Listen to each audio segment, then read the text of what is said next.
Oh my goodness, what's up everybody? How we doing? Welcome to Take2Podcast. I'm so excited to see everybody. Give me 1 second. I gotta call the people that were podcasting because I'm so prepared. Hello. Hello. There's one. We got two? I think he joined. I'm here. There he is. Hello. Nice. We got Sdan and Simply. So great. So, but yeah, how we doing, everybody? Welcome in again to Take2Podcast. Tonight we are joined by the lovely Miss SimplySavannah, and as always with my co-host there, Mr. Sdanwolf. But how are you guys doing? Good. We need to do a Heather mic check so she doesn't kill us. Heather, mic check. Heather, mic check. Mic check, Heather. Okay, how we doing? So Drew, what you need to do before anybody says anything is go ahead and lower me because that's what they're gonna say. It's always Sdan, shut up. God. Sdan's way loud. We can barely hear Savannah, but Sdan's like making our ears bleed. Perfect. So sounds good from Jake there. Mic check 1, 2. Exactly. So cool. Looks like we are okay. So let's. Sdan, you were a tiny bit low. Oh, what the heck? Wow. I lose. Heather, are you trolling us right now? Heather's trolling. Because I can get louder, believe me. I'm slightly louder than the other two. Okay, of course it is. We'll get it one of these days. Probably by like episode 100, we'll have the audio down, ready to go. So that's right. But so cool. So anyways, hi Savannah, what's up? Hello, how's it going? Did you hear about this pack that came out? I think it was something to do with water. Something, just a little bit of water. Just a little Just bit. A little bit of water? Not all Slight water, half water.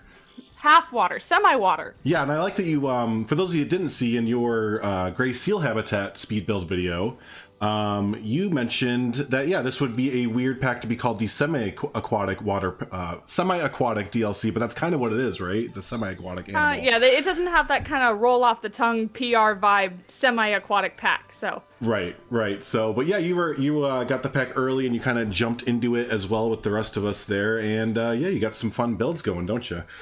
Yeah, it was actually the first time I was given early access by Frontier, so I was pretty freaking stoked on that. Nice. Did you get hit with like the once they gave it to you, you had no idea what to build?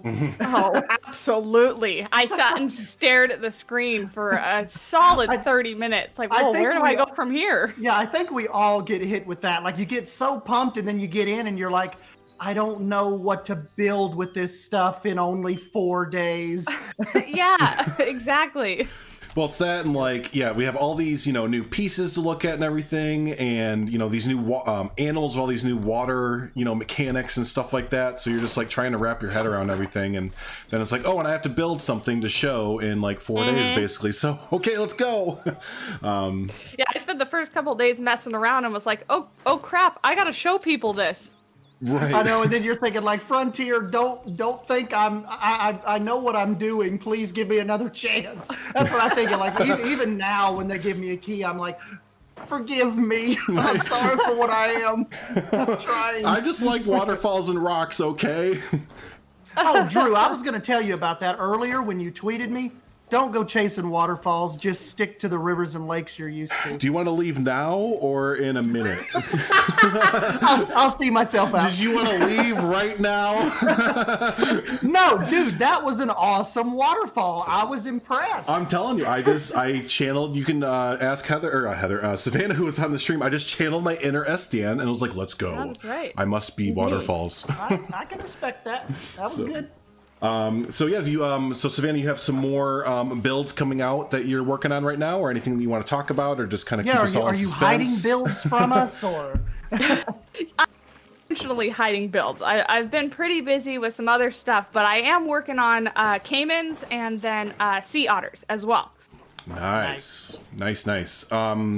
Cool. So let's talk about you as a person. What is Savannah? Where does she? No, I'm just kind of. Me as a person. Yeah, where do you How start? do we have? Right. Yeah, that's kind of what, really in a joking way. That's kind of what we were gonna ask you, Savannah. Like, where did you find us from, and like, how long have you did you lurk in the shadows for a while, or did you just know that you're gonna start putting out content for Planet Zoo, or like how did it start for you? Because you've just kind of blasted us out of nowhere, and we're like, oh my God, where has she been like this whole year? Yeah, I actually started playing the game when it released, so I've been playing it since it was new. I'm a huge fan of Zoo Tycoon and Zoo Tycoon 2. I played the crap out of those. And then it was in like December of last year, I was like, you know what? I'm sinking all this time into creating these habitats and all these builds and things. I want to be able to share them. I want to see if, what other people are making, what people think. So I just started recording it, having absolutely no idea what I was doing, and just kind of putting out videos when I was done, kind of thing, and just kind of casually building and things. Not talking about them, just putting them to the music of Planet Zoo and shooting them out there. And then it was in about like March or so, if I remember right, that Jaunty tweeted out on his Twitter and said, hey, I want to do some channel reviews. If you'd like me to take a look at your channel, how about you shoot me a message? And at the time, I was like, yeah, I'm just doing this for fun. There's no need. I don't need to be good at it. It's fine. And then I decided, well, what the heck? It can't hurt. Let's just see what a professional YouTuber says about what I'm doing. And so I sat with Johnny for 30 minutes, and I took tons and tons of notes. I basically wrote down everything he said and put it all to work, and it worked. Right. That guy is a YouTube magician. He knows kind of what direction to steer you in. That's pretty neat. We've had a lot of people tell us that, haven't we, Drew? Everybody likes well, I kind of started with John T. He kind of pushed me in this. I'm another one of them. I mean, I was doing kind of like what Savannah was saying, just kind of putting out videos for Planet Coaster, just having a good little time. And then, lo and behold, John T was watching all of my series, and then one day he just tweeted out like, hey, y'all should check this guy out. And I was like, oh, okay. And that like really kickstarted my entire like YouTube career, or whatever you want to say, just by that one little kick thing there. So I remember, John T sent me a message about you. He said, have you ever checked out this Drew TV guy? And I'm like, no, but let me go check it out. And then I knew you were kind of on the realistic bro nation-ish kind of angle, but like, not necessarily that extreme. So that's what really kind of caught me on to you. But I think with Savannah, it was a tweet first. That's when I first noticed her, and I was like, okay, where did SimplySavannah come from? This is awesome. So that's kind of, it come through Twitter with Savannah, and then I've been keeping up with her ever since. Awesome creator. Thank you. Yeah, I actually do social media work for work as well. I know you guys know that I work with animals, but part of my job is also a social media presence. So I kind of know my way around Instagram and Twitter and Facebook and things like that. So that's definitely also helped me out as well. Cool. Nice. And did you? Go ahead, Drew. Oh, sure. I was gonna say. So speaking of, you mentioned your job there, your job. I guess they kind of go together there, Planet Zoo and your job. Do you mind talking about that a little bit? Absolutely. So I work for a humane education program, and what we do is we offer programs for kids primarily through pre-K through about 8th grade or so, up until about 14, 15 years old is really the highest end of the kids that we deal with. But we use animals to teach them all about why they should care and respect animals, and all about them in their wild habitats, all about them as pets. And we are a rescue center, so we actually do cat and dog adoptions as well. So we're kind of all about that mission of, adopt, don't shop. And my job specifically within that department is actually to manage all the care and the training and the acquisitions of all the animals that become animal ambassadors. That's so cool. And yeah, I mean, again, like, talk about a perfect fit for, being able to bestow your knowledge and everything through building and your time lapses and everything. Like, what a perfect match there. Yeah, exactly. It was like 3 videos ago, I think I sat down to do a voiceover, and I was like, what the hell am I doing? I talk about animals for a living, and I'm not talking about animals in my videos. So that's when I kind of decided, like, that needs to be my direction. Yeah, gotta leave the music behind. Was your voice ever an issue, or were you like, I don't really know, I don't think I sound good, or was it just more like, I need to send out some more of this info and just stop with just the music stuff?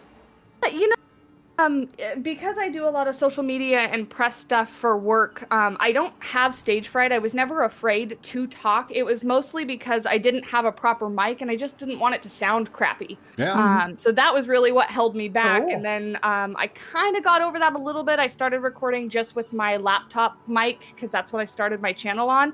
And then a while ago, I picked up an actual USB mic. So that's what I'm using now. Nice. Yeah. Do you kind of moving into your like your inspiration, Savannah? Where does that typically come from? Like, are you a Pinterest person or a concept art, or is it just totally off the 100% top of Pinterest. your head? Pinterest is life. Pinterest is life. 100%. So many people sleep on Pinterest, and like when I tell them like that's where I go to look for a lot of this stuff, they're like, Pinterest? Well, you don't immediately think of it, but like I kind of came onto it because of Planet Zoo, because whenever I look up concept art, it would typically lead back to a Pinterest post that it came from. Yeah, so I'll typically look just for like unique architecture. I think interesting architecture is another one that I use. So I'll look for buildings and then kind of see how I can fit that within a zoo element rather than just search for habitats themselves. Right. Sure. And then also notice, speaking of inspiration and stuff, that, your builds are very, very unique in a way that they just feel so zoo-like. And I mean, again, you work with animals and you also go to zoos, right? I mean, you have a few pretty awesome zoos next to you. Yeah, the San Diego Zoo and the Wild Animal Park, as it will forever be known to me. Anybody else that's in San Diego knows that it can't be the Safari Park. It will forever be the Wild Animal Park. But yeah, I've grown up going to those zoos. I've seen how they've changed. I've seen how they've remodeled. The San Diego Zoo has their new African Rocks area, and that was all brand new. So I was there before and there after. And so I do draw a lot of inspiration from those two places. And then, of course, SeaWorld is here as well.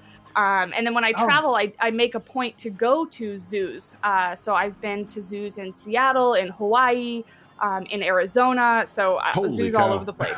You should do. You've got like the king of zoos there. You should do like some San Diego Zoo vlogs or something. Or you have a few of them up there. Yeah, I have two. Yeah, I have a zoo vlog and a safari park vlog. And I only went for a couple hours those days, so they're not the entire zoo. So I definitely have some more content to show off. Yes. Yeah. Well, and hopefully, when everything opens up again next year and you can kind of get more normal, hopefully we'll get some regular. I would love some regular zoo updates going all the time. So especially out there. Yeah, absolutely. It's just a bummer. It just as of Monday this week, everything closed down again.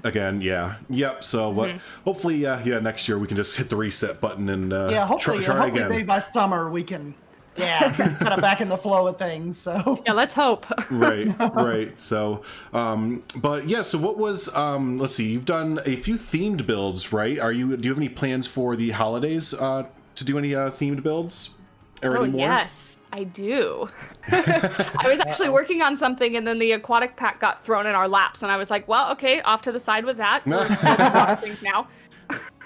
Heck yeah. But plan to pick it back up hopefully within the next few days or so because, Christmas is fast approaching. So. Yeah, yep, exactly. And then you did, I think a lot of people you have a few like really like high profile builds that people kind of got to know you by, but I think your fall build that you did was really high up there on the Steam page and your YouTube video was really great and stuff like that. So yeah, you seem to do well with those holiday builds and everything.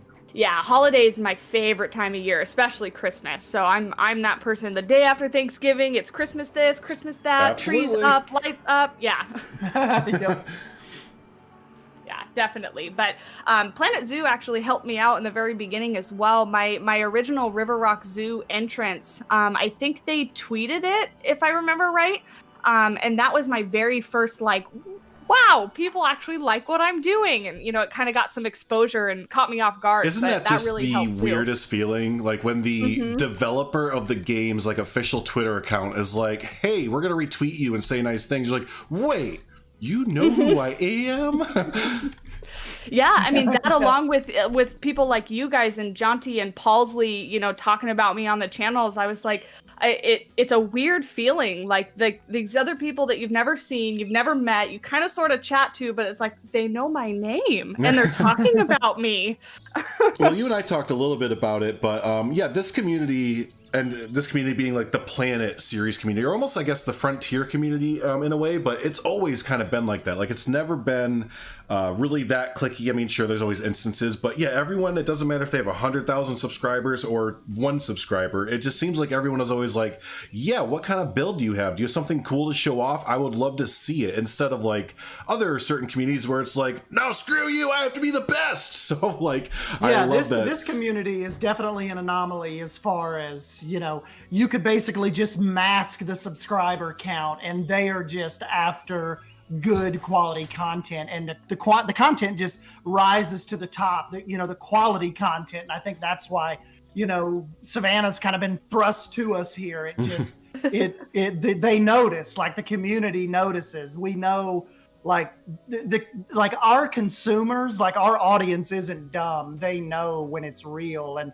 I think with Savannah, she has that connection with people that maybe if they even aren't that into Planet Zoo, she kind of draws them in and they can open up to her channel. And it's I think if I could just by studying Savannah's channel and her builds, and for the last few months, I think what draws people to Savannah is she comes from like a really organic place. It's not contrived. It's just, here's my design. This is how I envisioned it. This is how in real life I think it would go. And I think just really has an interesting draw that to people with her builds. Really kind of organic. So much.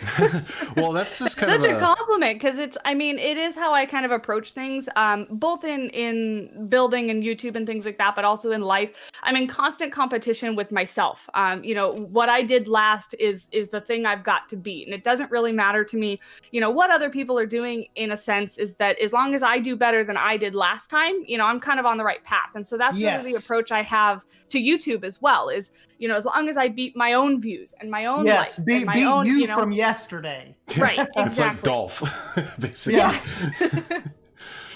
That's cool. Yeah, no, That's exactly.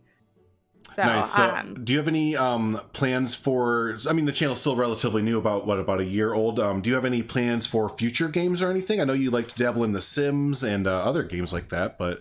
Oh, yes, 100%. So I did get into kind of, sort of, 2 Point Hospital. Those are another group of really wonderful developers. You did. Yeah, yep. Yeah, and they reached out to me, and they gave me early access for the previous launch of that. And I was only able to create 2 videos because they gave me early access at a time I was doing midterms for school.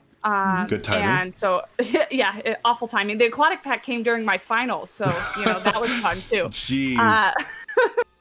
But so 2 Point Hospital is something I definitely want to revisit because I really enjoyed that game. Super stoked on Prehistoric Kingdom when that comes out. So I've already been talking to the developers about that. Good. And then Sims is another one. Like I said, I with Zoo Tycoon and Zoo Tycoon 2, Sims 1, 2, and 3 were something I also played the crap out of. So thinking about getting into Sims 4 and doing some speed build videos, because it's got that same kind of like designy element to it. Right. Yeah, right. yeah. Awesome. Then have you been looking into Paralives as well? That's one that I haven't looked too hard into. I know what it is, and I've seen the announcement trailers and things like that. Completely open to including that kind of in my wheelhouse, but I don't know too much about it, to be honest. Oh, we're gonna have to. SDN will catch you up. He has one of the top videos for the game whenever you look it up, so we'll get you caught up there with it. That one was kind of just blasted on us too, and we're like, where'd this come from? Right. We had to cover this. Yeah, and it looks awesome. Like the art style and the graphics and things like that look rad. So and just the kind of like Prehistoric Kingdom does, just kind of listening to what the building community or the hardcore player community has been asking for like The Sims and other building games. Looks like they're just like, sure, here you go. How about you have it? Oh yeah. Resizable pieces. I mean, right. Come on. But that would be so much better for everything in Planet Zoo. Yeah. So now you mentioned 2 Point Hospital and putting out, videos that are outside the Planet Zoo bubble. How scary is that when you put out a video out and then you look at the views and you're like, oh no, what happened?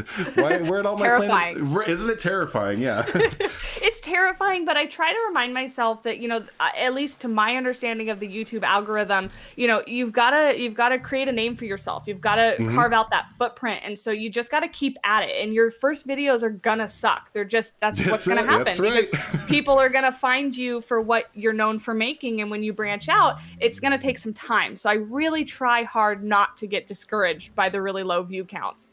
Yeah. I was asking Paul this too, Savannah. Has the whole YouTube thing changed your gaming experience? Or I guess what I'm saying is, do you still game for fun at all? Or is it just recording now? Or how's that kind of go with you? Yeah. No, I absolutely still game for fun. Today, earlier, while I was watching Drew's live stream, I was playing Call of Duty. I don't record that or Nice. stream that or anything like that. I picked up Red Dead Redemption. I'm going to get into that. Yes. So I definitely absolutely still game for fun. Nice. That's awesome. I think we all should try to do that. I know sometimes it gets hard. You're thinking like, this is wasted. Like people should be watching me play this, but it's always good to kind of just still have those couple of games that you can go to and no recording, no microphone, just have fun and play. Oh, yeah. So that's cool. Absolutely. And in my heart, I'm actually a true Nintendo fan. That's where my gaming story kind of started. And so anything Mario, Nintendo, I'm all about that. So I play a lot of those games for fun. Nice.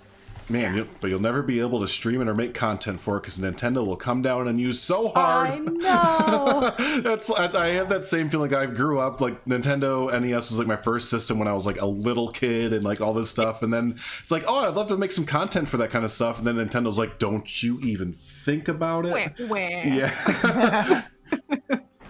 Yeah, no, exactly. But yeah, I grew up to the NES and then the Super Nintendo and on. I actually own every single console and, regularly go back and play the oldies as well. So.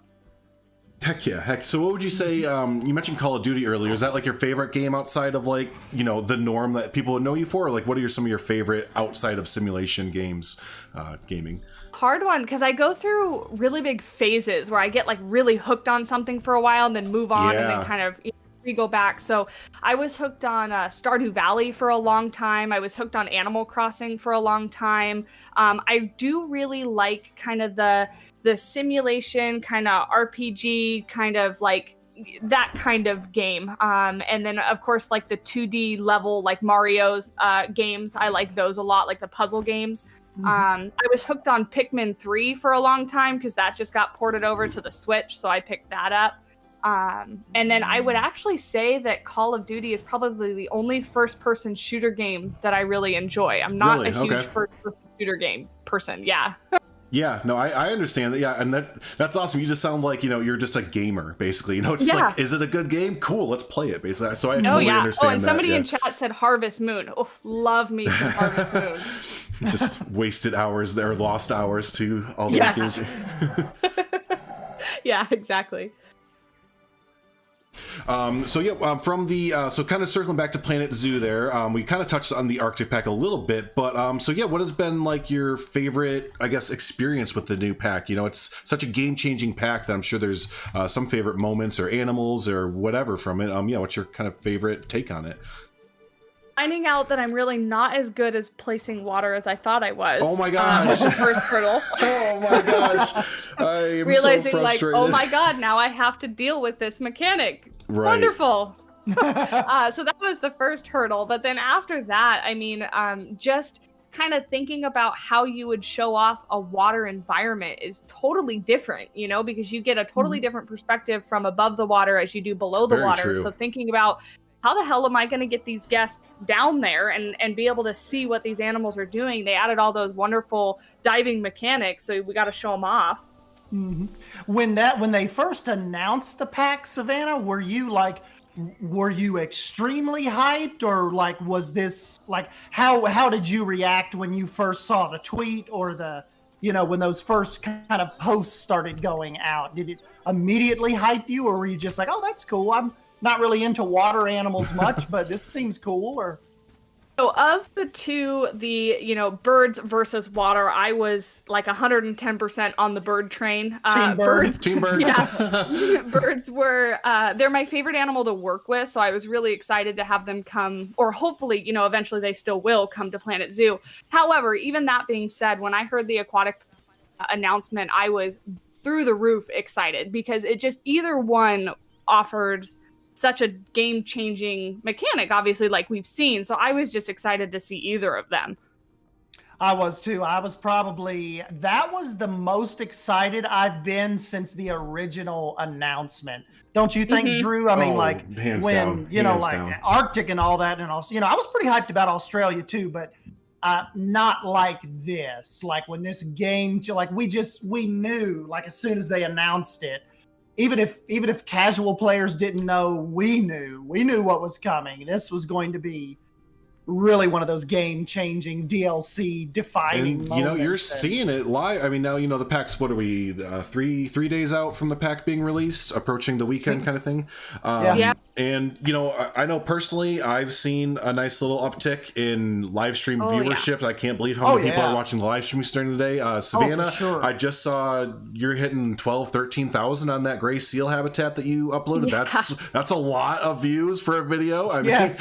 It's a stupid amount of views. I'm blown away by how that video did. And then also just the exposure and the uptick in subscriber count. I mean, the last couple days, I haven't been able to keep up with it. Well, it was great. I think yesterday when I got off my stream to go get dinner real quick, you had posted like 30 minutes ago, we're at 2,990, or whatever it was, subs. And then I came back from heating up my dinner, like, we did it. I was like, well, that was like 15 minutes. Like, that was awesome. So, again, very well deserved with, the come up here. And, again, I'm really, really excited for the Planet Zoo community as a whole, because I've said it a few times, but if this DLC does really good, that is good news for us, because we're just going to see multitudes of, more support thrown towards the game there. Right. And, Drew, looking at Steam database, there are 5,000 players in Planet Zoo right now. On a Thursday night, that's about 3,000 more than we normally see. Yeah, just under 5,000. Yeah, that's good. I mean, the hype is real, right? So yeah. Part of why I was so incredibly excited to be a part of it, having the support from Frontier is almost kind of like that verifies that you're good at what you're doing, and doing something right. That was exactly. So I was so excited to be a part of that. Just for that reason alone, is like, wow, somebody that makes the game actually likes what I'm doing. So and that is so cool when you get when Dalia emails you. It's just like, you'll go through your emails and you'll look, but as soon as you see Dalia and it says nothing leaves this email, it's almost like your heart starts thumping a little bit. You're like, it's happening. She's not emailing me just to see how I'm doing. Something's happening. Right. And they make it all dramatic and red text. And I'm like, oh my gosh, what's happening? Exactly. That's awesome. So with the brand new mechanics, with the deep diving and everything, do you kind of Savannah foresee that we get aviation and maybe digging and stuff like that in the future, or what's your thoughts on the future for Planet Zoo DLCs? Really hope so. I'm really happy with the amount of effort it seems that the developers put into listening to the community. I do think that, a lot of us ask for better communication, and I still think that they could probably do a little bit better about that as far as silent up until wow, hey, look what we have, it's coming in 4 days. Yeah. But the amount that they listen to the community, I think, is so evident in this pack that it makes me really hopeful for the future. And, I have a little bit different of a view on it, probably because I wasn't among the group that kind of lost interest in the game. Right. And I spoke about that in a couple of my videos, is that I do definitely see lots of areas of growth, don't get me wrong, but I have the fortunate problem of having just a little bit too little time and too many ideas. So I haven't quite hit a wall as far as inspiration and motivation in the game. So now that's even gotten worse with all the aquatic, I'm leaving a couple projects behind. I'm like, I gotta, do what people are looking for right now. So it makes me really excited for the future of the game. And I think that bringing in avian species or even digging, like you mentioned, it just gives a different element, a different ground that we haven't been able to play with yet. Right now, now we get to look at below water, depth and stuff like that. Well, with birds, we would have to think, as long as they gave us flying birds, we would have to think about height and somehow to keep the birds in, because then you don't have just a perimeter to keep the animal in. You've got a 360-degree barrier you've got to think about. So it would just be something, I don't know how they would do it, but I think it would be really, really cool if they could implement it. Yep. Yeah, and I hope that it's when they do it, it sounds like they're not going to kind of skimp and do like an exhibit animal, but I hope that they have some way of like making the habitat have like a I guess that's the netting or whatever that kind of automatically goes over. It'd be really cool if they can get like a netting barrier or like it somehow auto generates over top of it, or give us our own like modular piece where we could build our own aviary. Like, could you imagine a modular aviary set that we could like build with and create your own designs and all that fun stuff? Like, oh my gosh.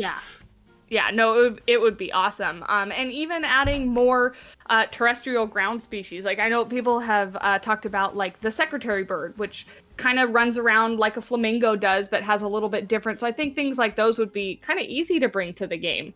It wouldn't give us that game-changing mechanic that we're looking for, but would just be something new as well, because birds are so different than other animals. Now, do you think, I've said this, if people have asked me like, what does Frontier do after this, or can Frontier kind of release I don't want to say half-assed pack, because none of the packs are half-assed, but like, kind of a normal pack after this, or like, will they be okay?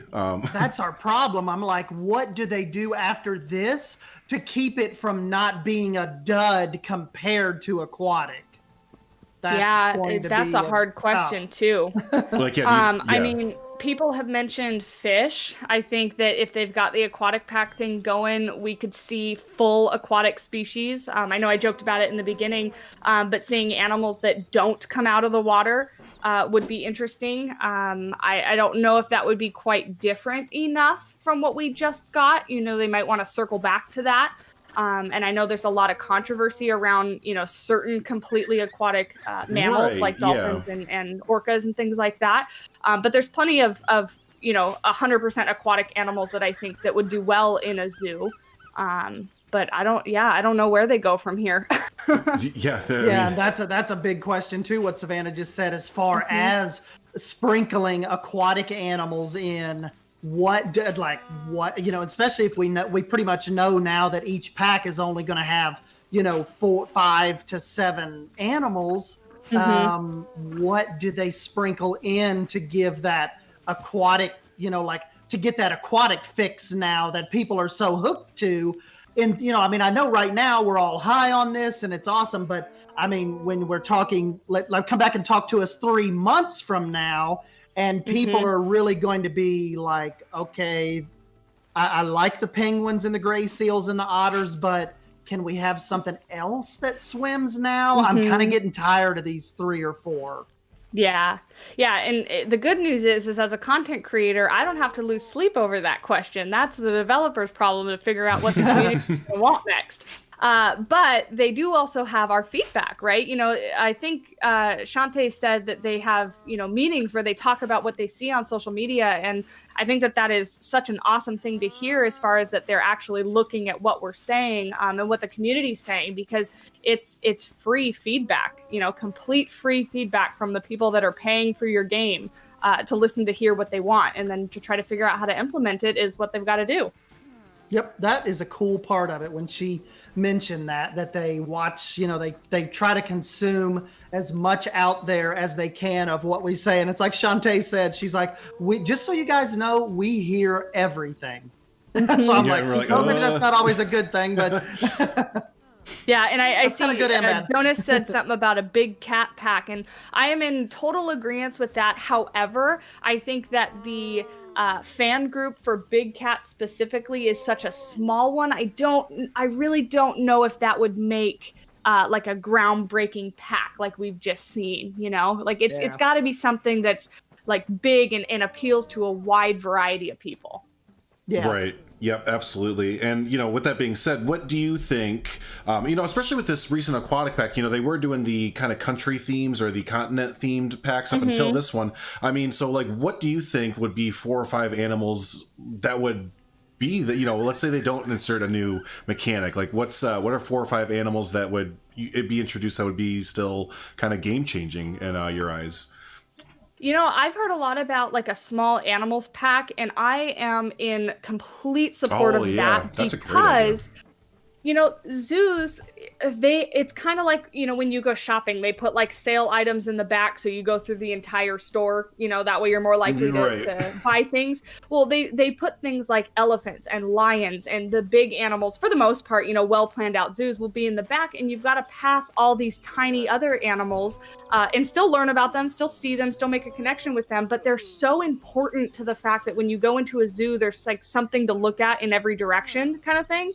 And just to fill in these little nooks and crannies of your park. So I think things like meerkats and beavers and, smaller animals, as long as Frontier is going to throw us a bone and say that they only require like 100 square meters of space and not like 1,000 square meters of space, so that we can actually put these things in the game with these small detailed habitats. I think that would make for a fantastic pack, just like the little details. But one thing about small animals that kind of worries Drew though, is when we heard talk about a larger exhibit box, and Drew was saying, what if they like put meerkats as a larger exhibit box, and all we can do is really watch them in one of the glass boxes?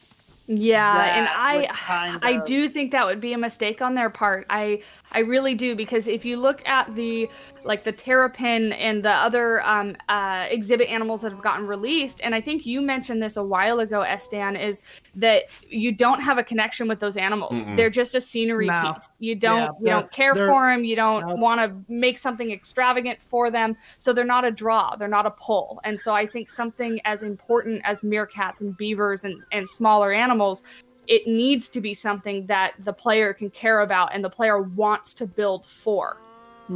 Right. And just like you said, I mean, it doesn't need to have that. I mean, I was even, I think, talking to you about the otters, and I was saying, like, man, it really feels like, that space requirement is pretty ginormous for them. And yeah, I mean, you're totally right. When you're at a zoo, like, sure, seeing the lions and elephants and all that are really awesome, but it's every other way you turn, it's either like a small bird cage or like a small mammal like offshoot kind of thing. There's or like a little fox or something. Yeah, there's always so many more of those B-side, C-side type animals, and I feel like the lineup for Planet Zoo really has a lot of those great like A type animals, like those big lions and elephants and stuff like that. But yeah, really starting to flesh out the smaller, less known animals. I think that's probably about time we could start doing that and feel good about it, kind of thing. So right. And from an animal care perspective, I get where they're trying to say, these animals need such and such space in the wild, and they're not wrong. They do need big amounts of space in the wild. However, it's not the goal of zoological societies to completely and 100% replicate a habitat as it would be in the wild. It's a goal to get it close. It's a goal to maintain proper health and happy animals. Sure. But you can do that without completely replicating their wild habitats. And you do that with things like enrichment to keep their mind stimulated and busy. You do that by rotating them through habitats so they have new sights and new scents and new smells.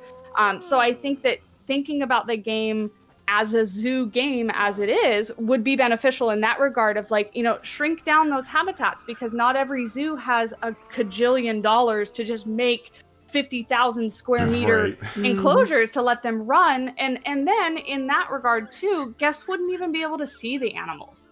And one of the most important thing about zoological societies is the fact that people fight and care for what they make connections with. And so zoos are there to help people make connections with the animals, and you can't make connections with them if you can't even see them. That's a fantastic point. And, I don't want to sound like I'm just, it's Drew bad-mouthing Planet Zoo again. No, but I do think that like the Frontier did kind of miss the ball on the whole education aspect. Like they kind of harped on like conservation and education, and they have like little great factoids in their Twitter accounts, release little awesome facts about animals. But I feel like they really could have leaned into, the I guess you'd say issues or troubles that zoos have and how they're conquering them or tackling them, in modern day kind of thing, or seeing how the zoo has evolved in the last even 50 years or 100 years. I think that would have been like a really, really great, rather than avoiding it like they did with like kind of the polar bear and other things, where they're just like, you have to have all the room in the world for it. It's like, no, why don't you talk about the issues that zoos have with polar bears or have with, let's say, dolphins or something like that, and how they're looking to improve upon that rather than avoiding the whole topic. Right. It's like they went really hardcore on like wild animal aspects of what's going on instead of like bringing it back to a zoo level. Like let us find out what kind of problems real zoos run into in our zoo simulation. Like this isn't like Planet Safari or Planet Conservation or Planet Wildlife Park.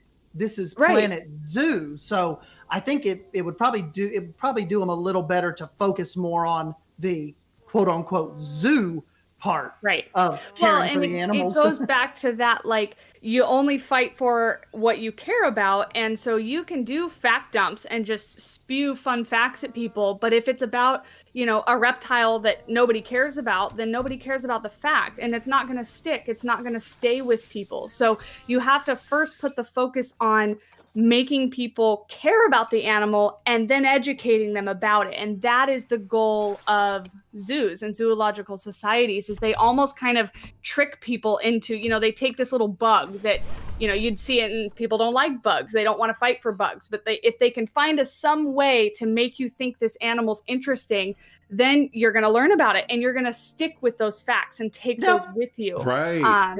So yeah, I think that's an aspect that I would like to see Planet Zoo kind of get into more, put more in the forefront of their minds.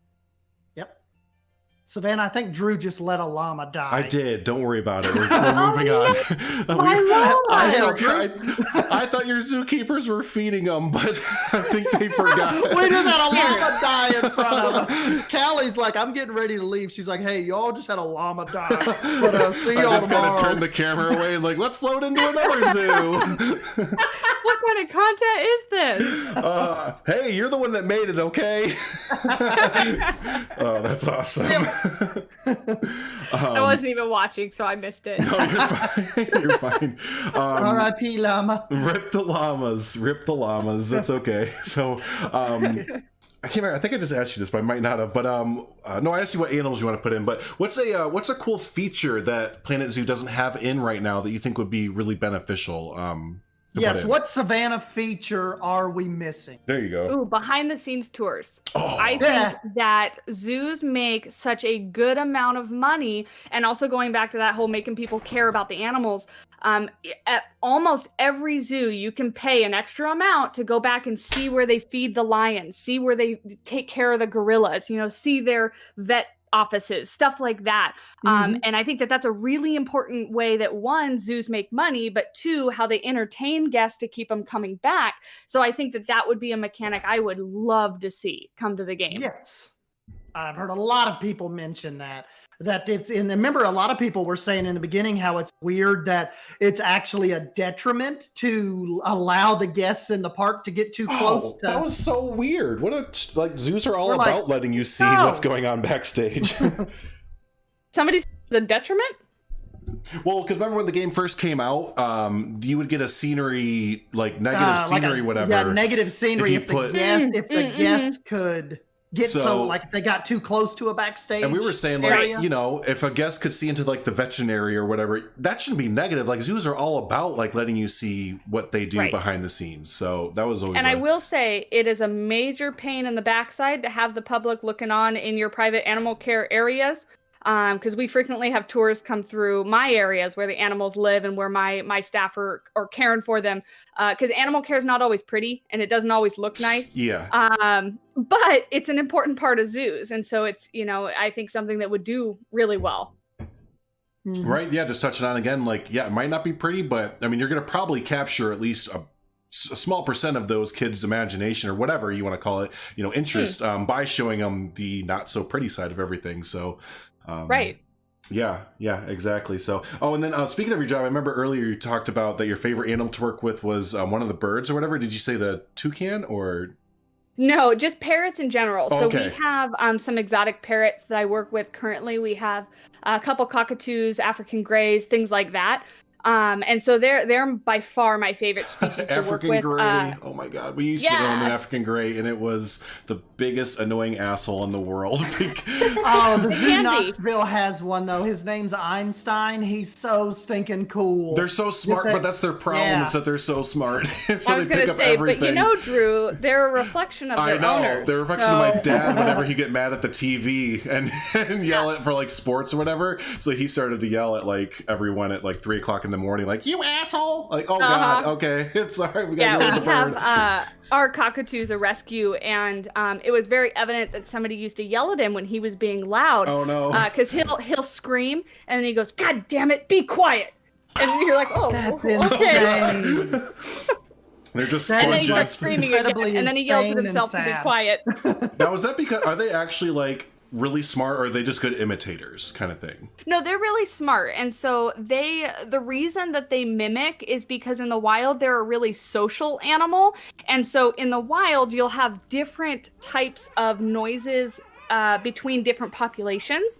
And so when they're in captivity, they look at us like they're flock mates, and they mimic us as a way to say that we're family, that we're part of the same flock. Interesting. So that's kind of why they mimic what we say. Wow, that's oh my really god, that's interesting. even more. That's so incredibly sad. Even more now, like if they're with a family that treats them bad.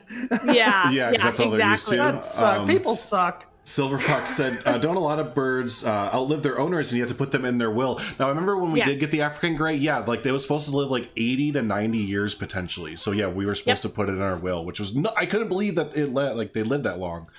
Yep. Yeah, it's one of the things that I talk about when I do talk to people about those birds is you put it in perspective. If you want a bird to live your life with you, you've got to adopt it when you're an infant, and infants can't care for parrots. Right. That's crazy though to think about. Yeah, like our African gray just turned 30. And our cockatoo just turned like 17, I think. They're still young. So yeah, exactly. So young, and they're gonna outlive me. Wow. Yeah. So, and you said that the African gray you have it mimics, or or not just the African gray, but they all kind of talk and all that fun stuff with you. And... Oh yeah, the African gray is a little jerk, man. He'll mimic my office phone ringing, and I'll run back to my office to try to answer it, and it's not the phone, it's the bird. Yeah. That's awesome. So those are your favorites. Now let's talk about the fun one. What's your least favorite that you have to sometimes deal with? The human animal? Yeah, probably the human. Yeah. But no, thinking about the animals, I don't necessarily have a least favorite just because I dislike them. We have some invertebrates at work. We have some cockroaches, some millipedes, things like that. And they're just my least favorite just because they're not fun. They just kind of sit there and okay, so it's not like a creepy thing or whatever. Favorite. It's just they don't do much. Okay, yeah. So that's why birds are my favorite, because they're challenging and they're intelligent, and they challenge me, because they try to outsmart you on a daily basis. So the invertebrates are kind of my least favorite because they're the opposite of that. They're just one track mind. There's no skill. Yeah, I eat, I sleep, I poop, I live. Right. Right. Yep. Yeah, exactly. Silver Fox says, Savannah's work listening to this podcast. That brings up an interesting question. Does anyone at your work watch your content that you know of? No, I actually don't think that they know I create content. Oh. Not that I specifically haven't said anything.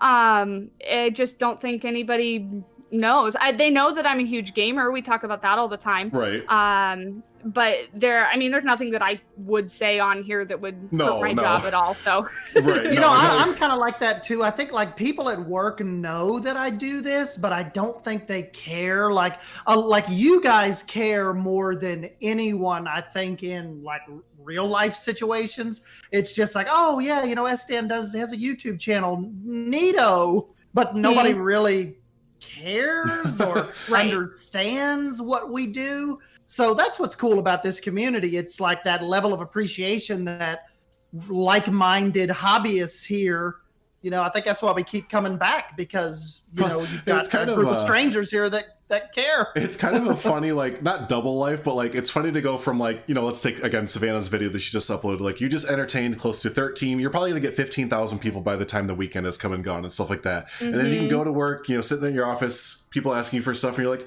you know, I just entertained 15,000 people. Now I'm having to sit here and write a paper about or whatever. Like, what the heck, man? Yeah. It's just a weird perspective. Yeah, no, there's definitely dull moments at my job, especially being a manager. You know, I work with the animals, and that's kind of like the glamorous part of my job. But I also work with people. You know, I also have to do things like discipline and schedule and all that kind of stuff. And, you know, that's the more boring kind of not so fun part of my job. Got promoted, or, you know, like that's what you wanted to strive for. Right. You got put in a place of deal with humans. It sounded like you didn't start like that. So, oh God, my end goal is to work for some sort of zoological society. I have a huge interest in animal behavior and training. And so that is my end goal. So I'm kind of on a stepping stone right now.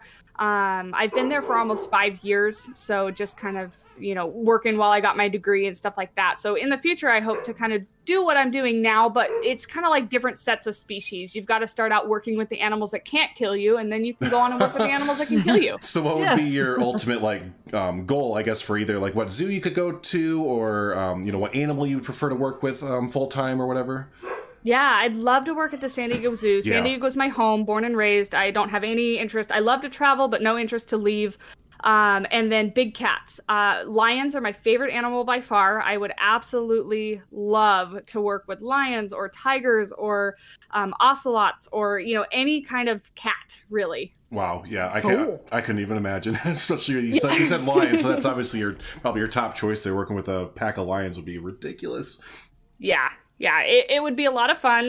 You know, it comes with they practice a lot of protective contact, obviously, where you're not just going to go in and hug the lions, but getting to work with them and learn their behavior and stuff like that is something that really, really interests me. Well, I remember reading this, not to bring up a bad thing, but like you talk about all the protections they have to do. And I read a report last year from some zoo where they messed that up and someone unfortunately lost their life due to a lion in captivity.